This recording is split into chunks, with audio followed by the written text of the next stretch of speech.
اعوذ باللہ من الشیطان الرجیم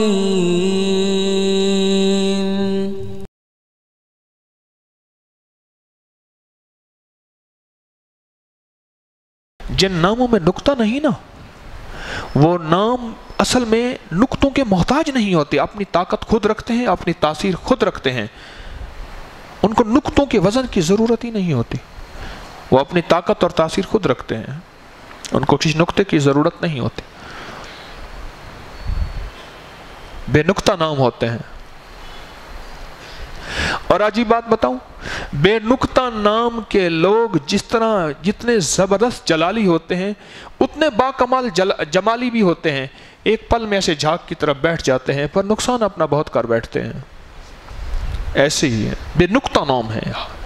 ان کو ہماری عملیات اور روحانیت کی دنیا میں کہتے ہیں حروف صوامت، حروف احدر سستہ کلمو، یہ 13 حروف ہیں، الف ہا دال رے، سین سواد تو عین، کاف لام میم واو ہا، یہ حروف ہیں جن پہ نقطہ نہیں ہے۔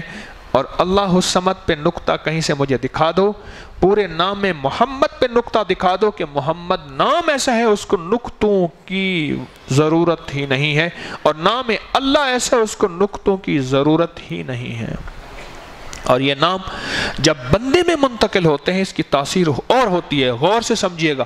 اور یہ نام جب ہستی میں منتقل ہوتے ہیں، جیسے اللہ کا نام اللہ ہے، باقی سارے صفاتی نام ہیں، میرے محمد کا نام محمد ہے، باقی 99 نام سارے صفاتی نام ہیں، جب ہستی میں منتقل ہوتے ہیں اس نام میں تقدس، حرمت، عظمت، کمال اور جلال اور طاقت بڑھ جاتی ہے۔